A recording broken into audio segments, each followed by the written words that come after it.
Deepak Parekh, Chairman HDFC Limited, Mr. Anand Singhania, CEO JK Enterprises, Mr. Jagdish Lakhani, Joint Executive Secretary, Bharatiya Vidya Bhavan, Mr. Yogi Sriram, Advisor to CEO and MD Group of HR L&T, Dr. Tulsi Jaykumar, Executive Director, Center for Family Business, all respectable dignitaries and dear friends. First of all, it is really a great pleasure for me to interact with you. One of the reason is the mission for any welfare government, the mission is eradication of poverty. If we need to eradicate the poverty, the most important thing is we need to create employment potential.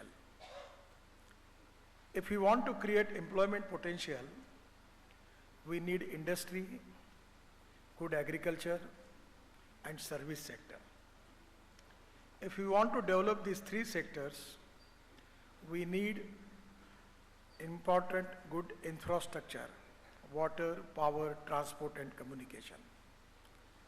And that is the most important reason is the wealth creators are very important for every country.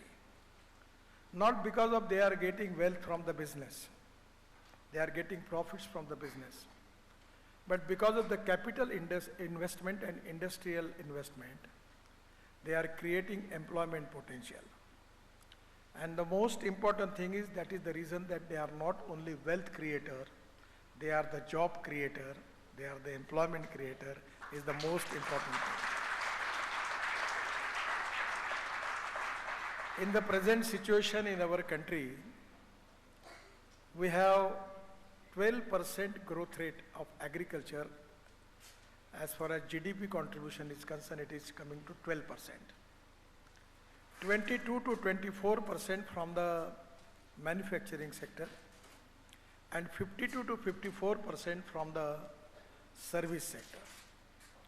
Now the 60 to 65% of the population is belong to agriculture, rural and tribal India, and where we are facing the problem of poverty. गांव, गरीब, मजदूर और किसान, इनका अगर कल्याण करना है तो हमें rural, agriculture and tribal India में ग्रोथ बढ़ानी होगी। और ग्रोथ बढ़ाने का संबंध जो है वो कैपिटल इन्वेस्टमेंट आवश्यक है, इंडस्ट्री खोलना आवश्यक है, इसके साथ ट्रेडर्स, बिजनेसमैन, टेक्नोलॉजी, रिसर्च सब आवश्यक है। पर सबसे इंपॉर्टेंट चीज है कि entrepreneurship is the key of success. बहुत से लोग ऐसे कि जिनके पास डिग्री नहीं है पर वो अच्छा काम कर सकते हैं। मुझे अभी 6 डिलीट मिली, तो कभी कभी मैं अभी डॉक्टर नाम लगाता नहीं हूँ, बिकॉज मुझे ट्रूली ये बात को पता है कि मैं इतना विद्वान नहीं हूँ। पर प्रैक्टिकल लेवल पर जब काम करते हैं तो उसमें सबसे इंपॉर्टेंट चीज होती है जिसका संबंध कोई डिग्री से नहीं होता। First important thing is positivity, second important thing is transparency, corruption free system, third important thing is fast track decision making process, and fourth is commitment for your goal. और सबसे इंपॉर्टेंट चीज जो है, जो मुझे लगता है विरासत की बात कर रहे हैं, आपके लिए भी बहुत महत्वपूर्ण है। जैसे हमारे यहाँ पॉलिटिकल पार्टी में होता है तो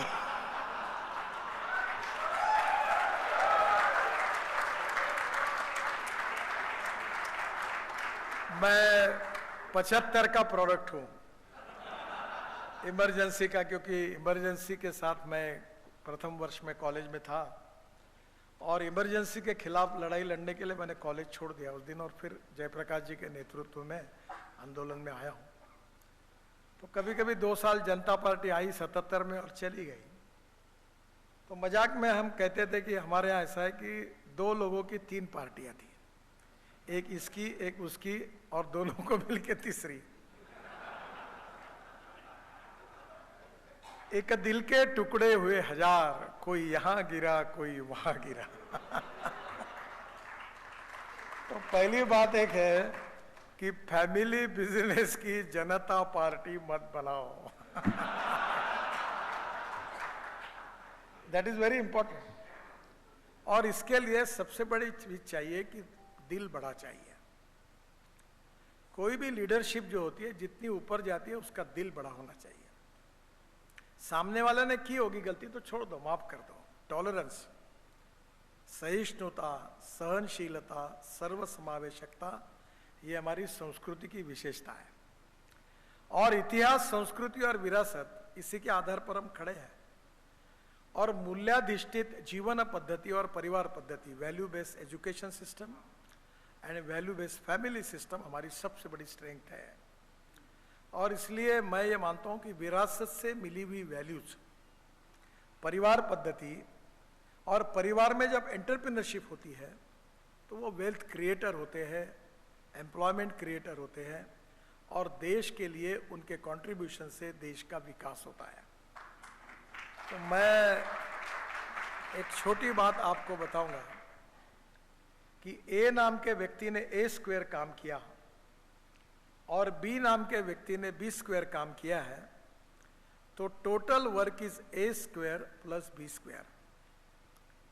पर मैथमेटिक्स ये कहता है कि when A and B comes together, thinks together and works together, A plus B bracket में स्क्वायर, तो ए प्लस बी ब्रैकेट में स्क्वायर, अगर इसका जवाब आता है A square plus B square plus twice A B, तो twice A B is a result of collective team spirit. कुछ लोग इंडिविजुअली बहुत अच्छे होते हैं पर कभी टीम नहीं बना पाते। मुझे आज बहुत दिनों के बाद दीपक जी मिले हैं तो मैं एमएसआरडीसी की याद कर रहा था। तो उसका एक बहुत, आरसी सिन्हा थे, आपके अच्छे मित्र थे उस समय, इनके एचडीएफसी के एक डायरेक्टर भी हमने एमएसआरडीसी में लिया था, सातोड़ेकर करके, अभी मैंने उनकी याद निकाली। तो मैं पीडब्ल्यूडी मिनिस्टर था और हमारे पास बजट था 1800 करोड़ का और काम करने वाले लोग थे 39,000। और जब हमने एमएसआरडीसी की मैंने स्थापना की नेपीएनसी रोड पर, तो वो एस्बेस्टस शीट का ऑफिस था। और जब मैं बॉन्ड इशू और इन्वेस्टमेंट की बात करता था तो वो लोग आके ऊपर देखते थे। तो मैंने कहा एक काम करो यार, ये अच्छा नहीं है, बड़ी बड़ी बातें करते हो और ये टीन पट के नीचे बैठे, ये अच्छा नहीं लगता। तो इसको एक सीलिंग करा दो, एसी लगा दो, फर्नीचर चकाचक बना दो, ताकि लोगों में इंप्रेशन तो अच्छा जाएगा। मैं तो करोड़ों की बात कर रहे हैं और ऐसे बैठे, कोई भी बरसात में पानी नीचे गिर रहा है, ऐसा नहीं होना चाहिए। तो उस समय हमने ऑफिस बनाया और बॉन्ड इशू में जाने लगे। तो मुझे याद है धीरूभाई अंबानी उस समय नहीं है, वो बहुत मेरे ऊपर प्रेम भी करते थे। तो मैंने एक बार उनको कहा कि हम बॉन्ड्स लेकर मार्केट में जा रहे हैं। तो उन्होंने मुझे प्रेम से कहा, नितिन, सरकार को और तुमको कौन पैसा देगा? बोले बहुत कठिन है ये। बोला धीरूभाई कठिन तो है पर मैं कोशिश करता हूं। एक कवि ने कहा है कि कोशिश करने वाले की कभी हार नहीं होती, तो मैं कोशिश करके देखता हूं। तो सिन्हा साहब और मैं, उस समय नया नया लैपटॉप आया था, वो सब लेकर Worli Bandra sea link project, Mumbai Pune express highway, 55 flyover, उसका cash flow, internal rate of return, वो लेके घूमते थे और बैंकों में जाते थे, लोगों में जाते थे। और हमने पहला बॉन्ड इश्यू निकाला। उस समय मैं 96-97 की बात कर रहा हूं। तो 500 करोड़ के लिए निकाला था और 500 करोड़ के लिए जब हम क्लोज हुआ तो हमें 1180 करोड़ रुपए मिले, ओवर सब्सक्राइब। फिर दूसरी बार 600 करोड़ थे तो करीब 1200 करोड़ मिले, ओवर सब्सक्राइब हुआ। और यही याद मुझे आई कि परसों मैं रोड सेक्टर में काम करता हूं, लाखों करोड़ की बातें करता हूं। मैं कहता हूं कि मैं बैंकों वालों के पास नहीं जाऊंगा, बैंक वाले हमारे पास आएंगे। सर आप क्षमा करिए, मेरा गलत नहीं बात। अभी दोनों बैंकों के चेयरमैन मुझे फोन करके कहते थे मेरे 25,000 करोड़ लो लो, दूसरा बोल रहा था मेरे ले लो। अब पैसे का हमें कोई प्रॉब्लम नहीं। अब मैंने कहा कि अब वो पैसे जो है बड़े लोगों के पैसों से रोड नहीं बनाना। हमने इन्विट मॉडल लाया, जैसे बीओटी, पीपीपी, हाइब्रिड एन्युटी, अलग अलग प्रकार के मॉडल है, तो इनमें एक इन्विट मॉडल लाया। और मैंने कहा इस हिंदुस्तान के रोड अगर बनेंगे तो गरीब लोगों के पैसे से बनेंगे, चपरासी, कांस्टेबल, पत्रकार, नौकरी करने वाले, पेंशनर, रिटायर्ड लोग। और हमने इन्विट में इस बार पहला इन्विट बॉम्बे स्टॉक एक्सचेंज में लॉन्च हुआ, और 10 दिन के बाद मैंने तारीख दी थी, 10 दिन का पीरियड था। मैं अपने फैमिली के साथ गोवा में गया, बड़े मुश्किल से समय निकालकर हम सब लोग वहाँ गए थे। तो पहले दिन जैसे लॉन्च हुआ, 7 घंटे में वो 7 टाइम्स ओवर सब्सक्राइब हो गया। तो मुझे चेयरमैन का फोन आया कि सर जल्दी आओ, वो 10 दिन को छोड़ दो, नहीं तो पैसा जमा हो जाएगा, फिर प्रॉब्लम आएगा वापस करने में, हम इतना नहीं ले सकते, ओवर सब्सक्राइब हुआ है। तो मैंने बोला क्या करूं? बोले यहाँ कार्यक्रम स्टॉक एक्सचेंज का 10 दिन के बजाय 2 दिन में करेंगे, आप घंटी बजाओ और इसको खत्म करो। हिंदुस्तान में पैसे की कमी नहीं है, काम करने वालों की कमी है। और इसलिए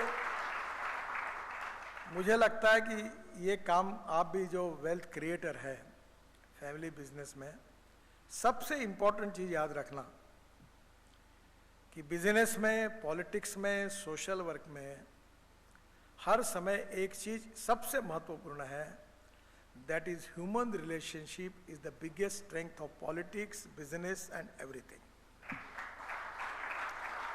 ये जो लो है ना, यूज एंड थ्रो, ये कभी मत करिए। और ह्यूमन रिलेशनशिप होगी तो आपकी टीम अच्छी बनेगी, और टीम अच्छी बनेगी तो आपको ये ढूंढना पड़ेगा। अभी मैं क्वालिटी कंट्रोल के बारे में बहुत आग्रही हूं, तो हमारे यहाँ एक अधिकारी है, मेंबर है, वो बड़ा स्ट्रिक्ट है, इंटीग्रिटी से स्ट्रांग है, पर हर काम उसके पास जाता है तो निगेटिव होके पूरा खत्म ही कर देता है। यानी उसके पास उसका पूरा ज्ञान, वो कोई काम कैसे न हो इसके लिए ज्ञान लगा देता है। आदमी अच्छा है, होशियार है, तो मैंने कहा ये इसकी क्वालिटी का उपयोग सही होना चाहिए, इसको क्वालिटी कंट्रोल का इंचार्ज बना दो। हर कॉन्ट्रैक्टर को नींद नहीं आएगी, मैनेज नहीं होगा, पैसा नहीं खाएगा और सबको तकलीफ देगा। ये तकलीफ देने के ही लायक है, इनके छाती पे कूदे बिना काम नहीं होगा। The most important principle of the management, हर व्यक्ति को काम और हर काम के लिए उचित व्यक्ति। अभी मैं पॉलिटिक्स में हूँ, तो मेंबर ऑफ पार्लियामेंट हूँ, पार्लियामेंट में चुन के आता हूँ। ये अच्छी बात है कि जो विद्वान लोग होते हैं, अच्छे लोग होते हैं, यूनिवर्सिटी के प्रोफेसर होते हैं, डॉक्टर होते हैं, इनका समर्थन बहुत आवश्यक होता है। पर इनका जिसको समर्थन होता है वो चुनाव नहीं जीतता। चुनाव जीतता कौन है? जिसको रिक्शे वाले, फुटपाथ पर रहने वाले, झोपड़पट्टी के मवाली, जो एक साथ होकर जब साथ देते हैं तो चुनाव की मार्जिन बढ़ती है। मैं 3.5 लाख वोटों से चुनाव जीता हूं, पर मेरे को रेड लाइट एरिया में 90% वोट मिले, क्योंकि वहां भी मैंने काम किया। अलग अर्थ मत निकालना।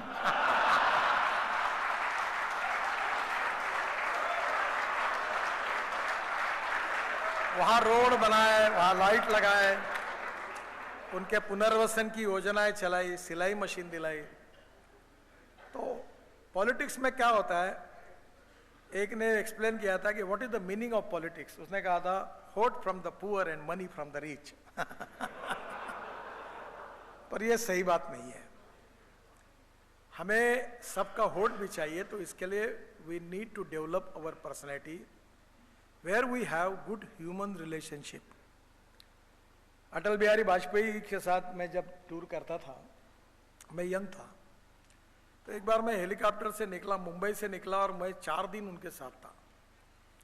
उनका असिस्टेंट के रूप में पार्टी का जनरल सेक्रेटरी था महाराष्ट्र में, तो हम अलग अलग जगह सभा होती थी। तो अटल जी ने मुझे एक बार बोलते हुए कहा, देखो नितिन, एक याद रखो जीवन में, तुम्हारे घर में कितने भी लोग आए तो भी एक एक मिनट क्यों ना हो, उनको मिले बिना कभी निकल नहीं जाना। थोड़ा सा हमारे यहाँ प्रॉब्लम होता है, अभी मैं Z+ में हूँ, मेरे पास 50-60 तो पुलिस वाले ही रहते हैं, वो कोई आने नहीं देता। नज़दीक आए तो लोगों को धक्के मार देते हैं, उसमें ऐसा मत करो। उनका भी काम है, क्योंकि कभी कभी काफ़ी आजकल धोखे भी होते हैं। पर कहीं ना कहीं ये लोग जो है प्रेम करने वाले, ये बहुत इंपॉर्टेंट है। मैं अक्सर याद रखता हूँ कि जब तुम गाड़ी में घूमते हो तो रोड के बाजू में स्कूटर वाले, साइकिल वाले, रोड के फुटपाथ के लोग हंसते हुए अगर तुमको सलाम करते हैं। अभी मैं आ रहा था तो मैं, मेरे बाजू में एक मित्र बैठा था, उसको कह रहा था कि जो लोग रुक रुक के, एक ने मेरा फोटो निकाला, एक ने हाथ दिखाया। मैंने बोला ये जब तक खुश है तब तक हम हैं, जब तक ये नाराज हो गए तो ये सिक्योरिटी भी गई, गाड़ी भी गई, सब कुछ गया। वो तो क्या है, मंत्री है तब तक सलामी है, मंत्री पद गया रह गया कि ये तुरंत निकल जाते सब, ये किसी के नहीं। पर जो कार्यकर्ता है, जो व्यक्ति है, जो मित्र है, जो सुख दुख में हमारे साथ काम करता है, वो लाइफ लॉन्ग हमारा मित्र होता है। तो सबसे पहली बात रखिए कि ह्यूमन रिलेशनशिप को अच्छा रखिए। बिजनेस में भी बहुत लोग सोचते हैं हमारे देश की समस्या विचार भिन्नता नहीं है, विचार शून्यता है। Neither rightist nor leftist, we are non opportunist. तो ये सब जो पद होता है, सत्ता होती है, उसके पीछे दौड़ते हैं, ये मत करिए। Shortcut cut you short. अगर आपको लॉन्ग कट भी पड़ता होगा तो भी ह्यूमन रिलेशनशिप को टिकाना, संबंधों को बनाना और अपने साथ काम करने वाले कर्मचारियों को अपने परिवार के कर्मचारी लोग हैं ऐसा समझ के बिहेवियर करना, ये बहुत इंपॉर्टेंट है। मैं बीच में एक किताब पढ़ रहा था, बहुत अच्छा लगा मुझे, स्टारबक्स का। उसमें उन्होंने, वो एक ट्रक ड्राइवर के लड़के थे और माँ उनकी नर्स थी और गरीब परिवार के थे। तो वो एक जगह एक कॉफ़ी शॉप में उनको नौकरी लग गई और नौकरी लगने के बाद वहीं से कुछ पढ़ते हुए समझते हुए उन्होंने अपना एक कॉफ़ी शॉप खोला। आज पूरे यूरोप में, अमेरिका में उनकी कम से कम 25,000 फ्रेंचाइजीज है। वो उनका अमेरिका में मैं गया था, सैन फ्रांसिस्को नहीं, अपने सियाटल में, उनका एक बड़ी बिल्डिंग का ऑफिस है, कॉरपोरेट ऑफिस। उनका किताब में उन्होंने अच्छी बात लिखी थी। उनके सक्सेस के बारे में जब उनको पूछा तो उन्होंने कहा कि जब आपको बहुत बड़ा सक्सेस मिलता है तब उसकी खुशी केवल आपको होती होगी, तो दैट सक्सेस इज मीनिंगलेस। पर जिस सक्सेस की खुशी आपसे ज्यादा आपके मित्रों में, आपके सहकारियों में, आपके परिवारजनों में, आपके दोस्तों में, उससे भी, आपसे भी ज्यादा होती है, that is the meaning of success. और यह उसी समय संभव होगा। देखिए, शालीनता, नम्रता, सहजता, सरलता, सर्वसमावेशकता हमारा कल्चर है। Respect should not be demanded, it should be commanded. If you deserve for it you will get it. Archimedes ने बताया, वो बिल्कुल सही है कि जितने वजन की वस्तु पानी में डालो उतना ज पानी ऊपर है। आप कितने भी नाटक करो,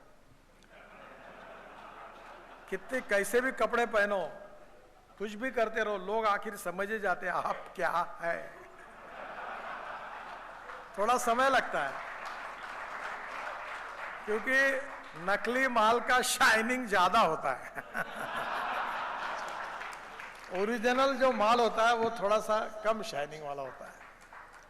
देखो, नेचुरल रहो और उसी से ही लॉन्ग टर्म पे फायदा होगा।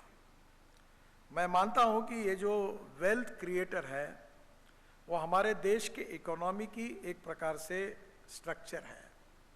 आज देश का इतिहास देखो, 47 के बाद लगातार इस देश को ग्रोथ में कंट्रीब्यूट किया होगा तो उन फैमिलीज ने किया है जिन्होंने देश में अनेक अनेक जगह पर जाकर, टेक्सटाइल में होगा, कई इंडस्ट्री होगी, ऑटोमोबाइल होगा, हर जगह पर जाकर उन्होंने अच्छा काम किया है।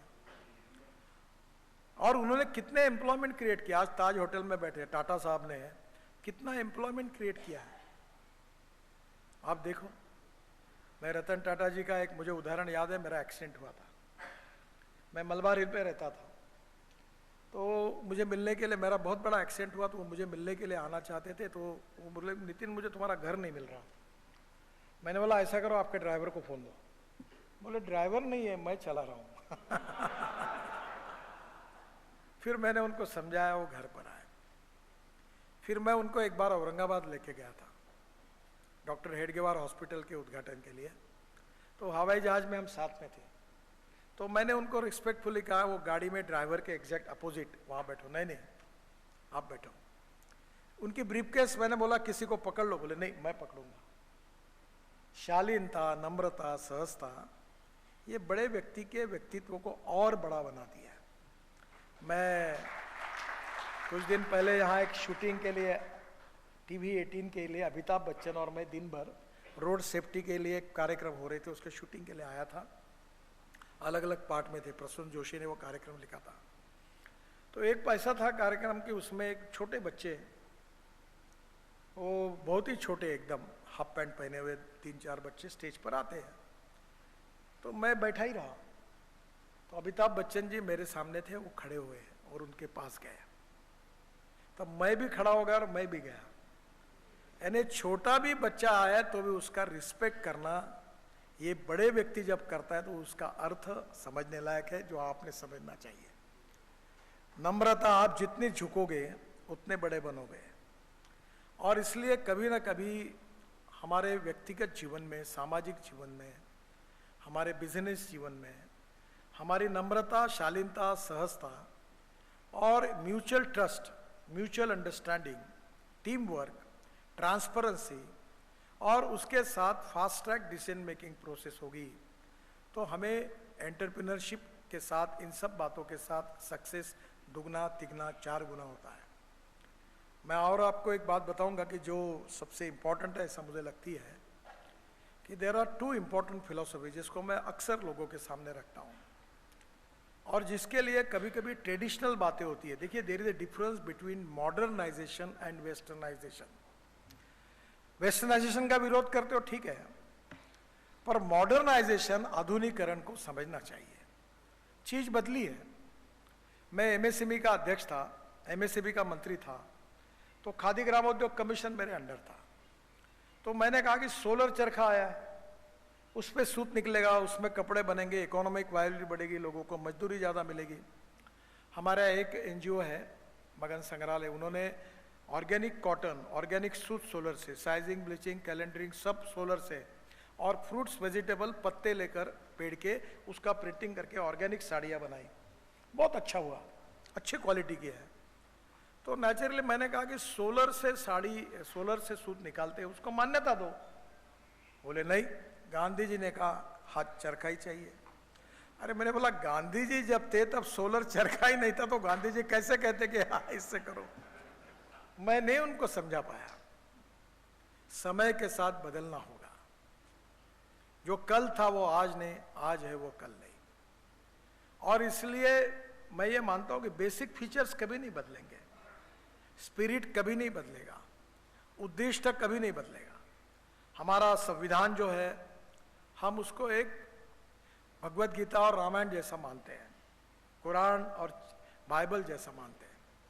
उसमें केशवानंद भारती केस में सुप्रीम कोर्ट का एक सुंदर जजमेंट है। उसमें उन्होंने क्या कहा है कि salient features of the constitution can not be change. समय के अनुसार बाकी बदल होते रहेंगे, पर जो मेन फीचर्स है, साइलेंट फीचर्स है, वो कभी नहीं बदल सकते। वो संविधान निर्माताओं ने लिखे हैं, वो बदलने के लिए नहीं है, और संविधान असेंबली ने उसको मंजूर किया है। तो बेसिक बातें मत बदलिए, पर समय के साथ हमको बदलना होगा। डिजिटल मैनेजमेंट आई है, काफी कंप्यूटर्स आए हैं, और टेक्नोलॉजी में तो इतना चेंजेस हो रहा है कि कभी कभी टेक्नोलॉजी इतनी बड़ी है कि अब मुझे ऐसा लगने लगा है कि भविष्य का हिंदुस्तान अगर बनेगा तो केवल ज्ञान, विज्ञान और तंत्र विज्ञान और टेक्नोलॉजी के आधार पर बनेगा। Innovation, entrepreneurship, science, technology, research, skilled and successful practices, we name it as knowledge, and conversion of knowledge into wealth is the future. और इसलिए मुझे आपसे कहना है कि विरासत बहुत ही महत्वपूर्ण है। वैल्यू बेस्ड फैमिली सिस्टम महत्वपूर्ण है, distribution of work and division of power वो भी महत्वपूर्ण है, और फाइनेंशियल ऑडिट नहीं हुआ तो चलेगा, वो इंपॉर्टेंट है financial audit, but performance audit is more important than financial audit, क्योंकि उस व्यक्ति के काम का मूल्यांकन करना चाहिए कि कौन सा काम किसको देना। अभी हम लोग राजनीति में हैं, अब कभी झगड़े भी होते हैं, तो जो पहलवान है मारपीट करता है उसको इंटेलेक्चुअल सेल में रखा, और इंटेलेक्चुअल सेल में जो विद्वान है उसको वहां जरूरत पड़ी तो बोलेगा, तो काम कैसे होगा। कभी तो ठोक-पीट काम करने पड़ते हैं, तो वहां मैं स्टूडेंट लीडर था यूनिवर्सिटी में, तो मारपीट ही होती थी। तो जो लोग इंटेलेक्चुअल थे वो उसके काम के नहीं थे, वो बिल्कुल बाकी पीएचडी, रिसर्च, प्रारूप तैयार करना, सिद्धांत, नीतियाँ सब ठीक थी, पर जहाँ ठोक-पीट वही उसके अलग लोग थे। तो distribution of work and division of power with A appropriate person, योग्य व्यक्ति को देते हुए हमें ये देखना पड़ेगा कि टीम वर्क भी बने और उद्दिष्ट के लिए हम आगे जाएं। और ये करने के लिए सबसे इम्पॉर्टेंट चीज़ है कि हम आधुनिकीकरण और टेक्नोलॉजी का, मॉडर्नाइजेशन एंड टेक्नोलॉजी का उपयोग करें। Innovation, entrepreneurship, science, technology, research, skill, successful practices, we name it as knowledge and conversion of knowledge into wealth. अब टेक्नोलॉजी कितनी है आपको बताने की जरूरत नहीं है। दूसरी इंपॉर्टेंट चीज जो है, जो मुझे आपको कहनी है कि no material is waste and no person is waste. It is depending upon the appropriate technology, appropriate vision of the leadership, that you can convert waste into wealth. मैं अपने 8 साल पहले, मैं नागपुर का सांसद हूँ, मैंने एक प्रपोजल, मेरे मन में आइडिया आई कि पेस्ट से पानी आता था और कोराडी और खापरखेड़ा पावर प्रोजेक्ट को जाता था। मैंने कहा हम लोग अपने शहर का जो गंदा पानी है, सीवेज वाटर है, उसको रिसाइकलिंग करके देंगे और इसको बेचेंगे। तो मुझे बहुत लोगों ने कहा कि क्या बोल रहे हो, कैसे होगा। और आज आपको बताता हूँ, 7 साल से हमारे शहर का टॉयलेट का पानी हम लोग महाराष्ट्र सरकार को, बिजली बोर्ड को, कोराडी खापरखेड़ा प्रोजेक्ट को बेच रहे हैं, और उससे हमको 300 करोड़ रुपए साल की रॉयल्टी मिल रही है। अभी डोलेरो अहमदाबाद रोड है, हाईवे, और दिल्ली का रिंग रोड है। तो दिल्ली में 3 माउंटेन है बड़े बड़े, एक गाजीपुर में कचरे के माउंटेन है। और मेरे मन में आया कि हम लोग आज एयर पोल्यूशन और वाटर पोल्यूशन, साउंड पोल्यूशन से दिल्ली को मुक्त करें। तो हमने 20 लाख टन कचरा रोड में डाल दिया, 20 लाख टन कचरा डोलेरो अहमदाबाद में डाला। और अभी हमने कचरे की पॉलिसी बनाई है कि सॉलिड वेस्ट को सेग्रीगेट करके उसका यूज कैसे करना। ग्लास रिसाइकल हो जाती है, प्लास्टिक से क्रूड पेट्रोल बनता है, हम लोग रोड में 10% प्लास्टिक डाल रहे हैं। और ऑर्गेनिक वेस्ट से मीथेन निकलता, मीथेन से CO2 अलग करेंगे तो ग्रीन हाइड्रोजन होगा, बायो CNG तैयार होगा, बायो LNG तैयार होगा, जो import substitute, cost effective, pollution free और इंडिजिनस। तो कोई वेस्ट नहीं है। अगर आपको अच्छा मार्गदर्शक मिला, अच्छा टीचर मिला, तो खराब से खराब व्यक्ति जिसको आप कह रहे हो वो अच्छा व्यक्ति बन सकता है। A good person in a bad atmosphere and bad person in a good atmosphere, आप फर्क देखिए। तो मेरा आपसे एक ही कहना है कि no material is waste, no person is waste, योजकस तत्र दुर्लभा। आप किस प्रकार से लोगों का उपयोग कर रहे हैं वो इंपॉर्टेंट है। ट्रेडिशनली स्वाभाविक रूप से होता है, वैसे ट्रेडिशनल में ये कभी कभी होता भी है कि क्रिकेटियर का बेटा क्रिकेटियर होता है, बिजनेसमैन का लड़का और उससे अच्छा बिजनेसमैन होता है, चित्रकार का लड़का चित्रकार होता है। तो कभी कभी हेरिडेटरी ये भी होता ही है। पर उसके साथ साथ ऐसा है कि मैं ये मानता हूँ कि कोई व्यक्ति उसकी जात, पंथ, धर्म, भाषा, सेक्स, प्रोफेशन से बड़ा नहीं होता, व्यक्ति उसके गुणों से बड़ा होता है। और गुणवत्ता जो है ये एक डेवलपमेंट प्रोसेस है, उत्तम, अधिक उत्तम, सर्वोत्तम, up to infinity. You cannot catch your own image. और इसलिए मुझे ऐसा लगता है कि हमारे पास प्रबोधन, प्रशिक्षण एंड रिसर्च एंड डेवलपमेंट की ऐसी व्यवस्था होनी चाहिए, जैसे SP Jain institute of management and research है, कि हम हमारे पास आए हुए लोगों का प्रशिक्षण, एजुकेशन कैसे करें, उनको अप्रोप्रिएट विजन कैसे दें। You can donate I but you can not donate vision. Appropriate vision, futuristic technology, digital management system, ये अब दुनिया के साथ खूब बदलाव आया है जिसमें आप सब लोग एक्सपर्ट हो। समय के अनुसार इसका सबका उपयोग करके हम सक्सेसफुल कैसे बनेंगे, हम वेल्थ देश के लिए एक्सपोर्ट। अभी और एक अच्छी बात मैं कहकर आपको जाऊंगा कि आत्मनिर्भर भारत बनाना है, $5 ट्रिलियन की इकोनॉमी बनाना, ये प्रधानमंत्री मोदी जी का सपना है। अभी हम ऑटोमोबाइल इंडस्ट्री, जिसका मैं डिपार्टमेंट का मंत्री हूँ, हम वर्ल्ड में 4थे नंबर पर थे। हमारी इंडस्ट्री का साइज 7.50 लाख करोड़, 7.5 लाख करोड़ है। हमने 4 करोड़ जॉब क्रिएट किए हैं और सबसे ज्यादा जीएसटी राज्य सरकार और भारत सरकार को देने वाली इंडस्ट्री को ये तो ऑटोमोबाइल इंडस्ट्री है। हमारे वर्ल्ड का एक आधा ब्रांड छोड़ के सब ब्रांड प्रेजेंट है और मैंने तय किया है कि 5 साल के अंदर इसको 15 लाख करोड़ की इंडस्ट्री बनाएंगे। Ethanol, methanol, biodiesel, bio LNG, bio CNG, hydrogen, green hydrogen, electric, इस पे हमारी ट्रांसपोर्ट सिस्टम लाएंगे। इलेक्ट्रिक हाईवे बना रहे हैं और ये जब बन जाएगा तो हम 15 लाख करोड़ की अगर इंडस्ट्री बनेंगे तो हम आत्मनिर्भर भारत उसके सिवा नहीं बन पाएंगे। हमारा समझ लीजिए एम्प्लॉयमेंट ज्यादा क्रिएट होगा, हमारा एक्सपोर्ट बढ़ेगा। आज हमारी 2 व्हीलर कंपनियां बजाज, टीवीएस और hero 50% of their production export करते हैं और इसलिए एक्सपोर्ट करने वाली और इंपोर्ट को कम करने वाली नीति हमें अपनानी है। मैं आप सबको ये प्रार्थना करूंगा कि 2 चीजों के लिए करूंगा कि आप एक बार आपके इंस्टीट्यूट में इसका स्टडी करिए कि इस देश में इंपोर्ट क्या क्या होता है, किस किस इसका हम इंपोर्ट करते हैं। अभी आपको तो हमारे यहाँ शुगर फैक्ट्री में डिस्टिलरीज है तो उसमें इथेनॉल बनाते हैं, आरएस बनाते हैं, तो वो अपना स्पेंट वॉश निकलता था। हम पोटैश को इंपोर्ट करते हैं, अब वो स्पेंट वॉश से पोटैश निकलने लगा जो एग्रीकल्चर में फर्टिलाइजर चाहिए। अब हमको पोटैश एक 2-3 साल के बाद इंपोर्ट करने की आवश्यकता नहीं पड़ेगी।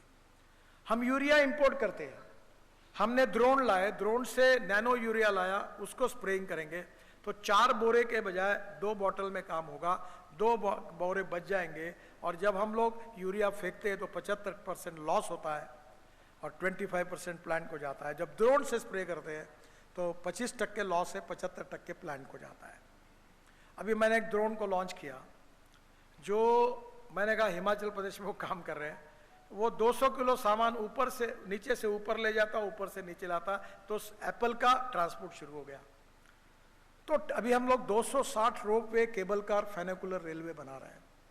तो मेरे आपसे कहना यही है कि फ्यूचरिस्टिक टेक्नोलॉजी जो है उसका उपयोग करके हम हमारे देश में नए एम्प्लॉयमेंट कैसे क्रिएट करें, वेल्थ कैसे क्रिएट करें, इंपोर्ट को कैसे कम करें और एक्सपोर्ट को कैसे बढ़ाएं।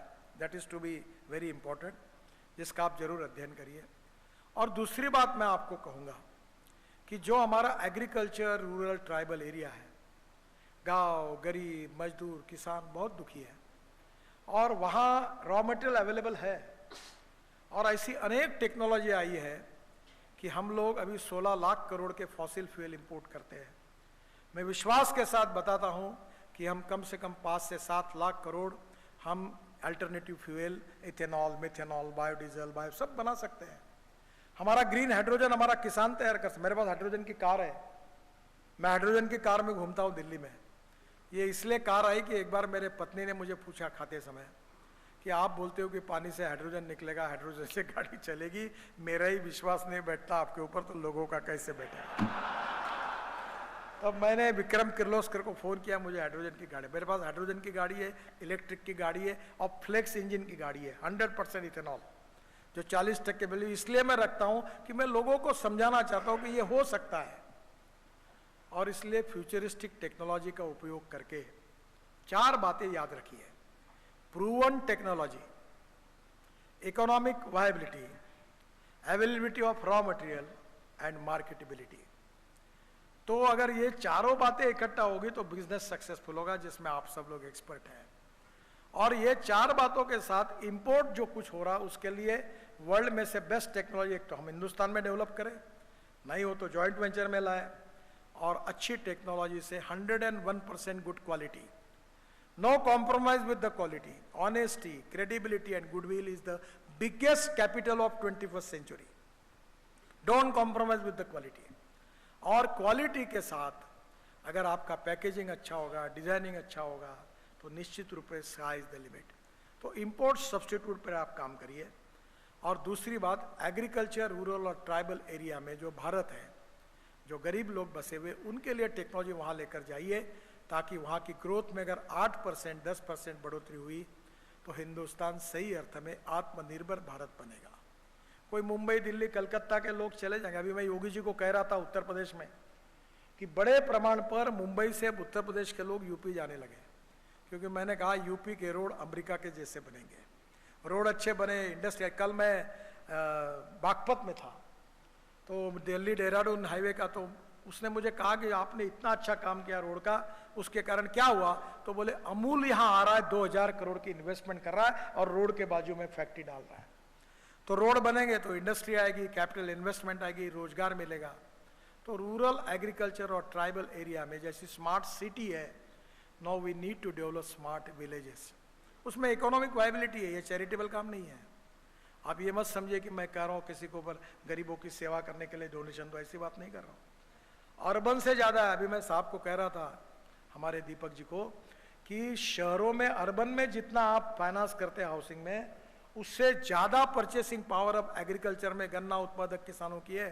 50-50, 60-60 लाख रुपए का किसान कर रहे हैं। आप स्मार्ट विलेजेस को फाइनेंस करो, उतना ही आपको सक्सेसफुली आपके फाइनेंस के रिटर्न मिलेंगे और स्मार्ट विलेज भी देश में तैयार होंगे। स्मार्ट सिटी भी होनी चाहिए, स्मार्ट विलेजेस भी होने चाहिए। मुझे बहुत खुशी है कि आपका ये जो विरासत है, इसको और बढ़ाइए, वेल्थ क्रिएट करिए, एम्प्लॉयमेंट और निर्माण करिए, गरीबी दूर करिए और देश को सुखी, समृद्ध, संपन्न बनाने में योगदान दीजिए। मैं आखिर में एक ही बात आपको बताकर अपनी बात समाप्त करूंगा। अभी मैं 3 दिन पहले एक इंटरव्यू दे रहा था एक फॉरेन एजेंसी को, तो उनने पूछा आपके लाइफ में सबसे अच्छा काम कौन सा हुआ है? तो मैंने उनको कहा कि उनको लगा कि मैं ये हाईवे, वो हाईवे, मुंबई, पुणे, वर्ली, बांद्रा से, अब ये तो बहुत छोटे हो गए, इससे बहुत बड़े बड़े बने। तो मैंने कहा ये कुछ कहूँगा। तो मैंने कहा मैं जब मंत्री बना तो 1 करोड़ लोग, आदमी आदमी को खींचने का काम करता था, साइकिल रिक्शा, और वो कंधे पे रख के रिक्शा चला था बंगाल, उड़ीसा, उत्तरा, अपना बिहार में। तो मैंने कहा ये IIT वालों को बुलाया, ये मैकेनाइज्ड ड्रिवन ई रिक्शा आया, ई कार्ट आया, और मुझे इस बात, मैंने कानून बनाया, सुप्रीम कोर्ट तक लड़ाई हुई, पार्लियामेंट ने कानून पास किया, और 1 करोड़ गरीब लोग थे जो आदमी को आदमी खींचता था, आदमी को आदमी ढोता था, 1-1 क्विंटल का बोरा उठाकर पीठ पे रख कर ले जाता था। अब देश में क्रांति हुई कि अब 1 करोड़ में से 95 लाख लोग मुक्त हो गए। अब मैकेनाइज्ड ड्रिवन ई रिक्शा और ई कार्ट आया।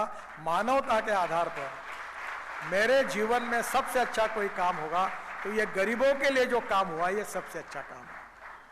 मुझे लगता है कि आप भी ऐसी कोई टेक्नोलॉजी लाइए। बहुत सी टेक्नोलॉजी, बहुत, मेरे पास समय की कमी है, पारिक साहब को भी जाना है, तो मैं आपको इतना ही कहूँगा,